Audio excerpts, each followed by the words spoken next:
11월에 신청을 해서 3월에 결과가 나왔으니까 이제 5개월 만에 되신 거잖아요. 이렇게 간단히 될 거를 아프실 때까지 이렇게 버티셨을까?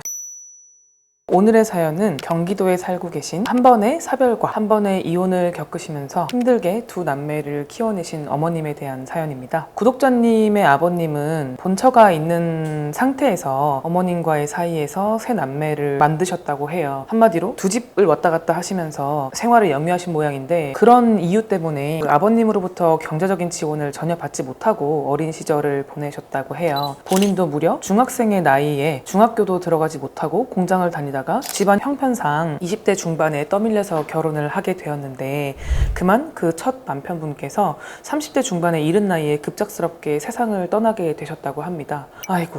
네, 이후의 이야기는 제가 조금 더 뒤에 들려드리도록 하고요. 이분은 카드론, 신용카드, 대출을 포함해서 총 7군데에 3천만 원 가량의 채무가 있으셨어요. 재산은 없고 소득도 없으셨고요. 장성한 따님께서 그나마 직장을 다니면서 모친과 남동생의 생활을 도와주고 계신 상황이었어요. 따님이 참 고생이 많겠죠. 자, 그러면은 우리 구독자님께서 왜 채무를 지고 결국 파산까지 하게 되었는지 그 사연을 한번 집중적으로 들려보도록 할게요. 이분이 일단 어렸을 때 힘든 가정 형편 때문에 중학교 때부터 생업 전선에 뛰어드셨잖아요. 어릴 때부터 12시간씩 막 공장 노동을 하다 보니까 몸이 얼마나 망가지겠어요. 그래서 일찍부터 몸이 여기저기 많이 아프셨다고 해요. 그런데 결혼을 하고 나서 가정을 꾸려서 두 아이까지 낳게 됐지만, 첫 번째 남편이 이제 세상을 떠나시고 혼자서 아이들을 힘들게 키우시다가 여자 혼자 그 시절에 아이 둘을 낳고 키운다는 게 굉장히 힘든 일이잖아요. 이제 그러다 보니까 재혼을 하셨는데, 또 새로운 남편께서는 술을 또 너무 좋아하시고 공사장에서 근무를 했다가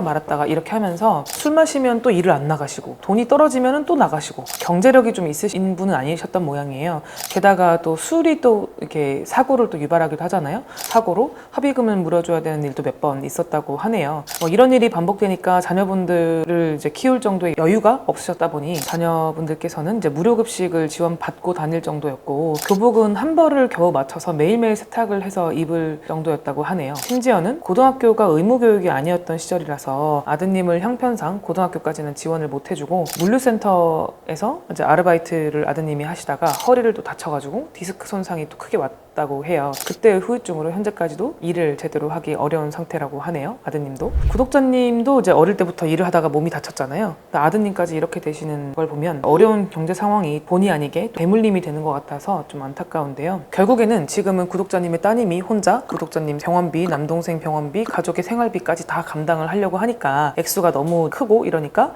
따님이 이제 받으시는 회사 월급으로도 힘들어서 대출까지 받고 이런 상황이라고 하네요. 구독자님께서는 이제 앞이 안 보이는 상황이잖아요. 생활비도 없지, 또 빚만 늘어가지, 이제 이러다 보니까 어렵게 또 파산을 해야 되는 상황이 이제 되셨다고 하네요. 이분이 이제 작년 겨울에 찾아오셨어요. 11월 정도로 제가 기억을 하는데, 관할은 수원이셨고요. 소득이나 재산이 크게 없으니까 다행히 파산 면책은 문제 없이 나왔고요. 작년 이제 11월에 신청을 해서 따뜻한 봄인 올해 3월에 면책 소식까지 제가 안겨드렸던 이제 분입니다. 이렇게 사연을 쭉 이제 보다 보면은 파산에 이르게 된 시점은 훨씬 더 이전인 경우들이 많아요. 이분도 이제 작년 11월에 신청을 하긴 했지만 사실 어느 하나 여유로운 적이 없었어요. 소득이 불안정하다 보니까 처음에 조금 대출을 받았다가 이게 늘어나고 그거를 계속 이렇게 이고지고 사시는 거죠. 이분도 하고 나서 이렇게 좀 빨리 할 걸. 왜냐면은 11월에 신청을 해서 3월에 결과가 나왔으니까 개월 수로 따지면 이제 5개월 만에 되신 거잖아요. 제가 오늘 좀 소개해드린 사연들 대부분 조금 그래도 빨리빨리 끝나신 분들인데, 이렇게 간단히 될 거를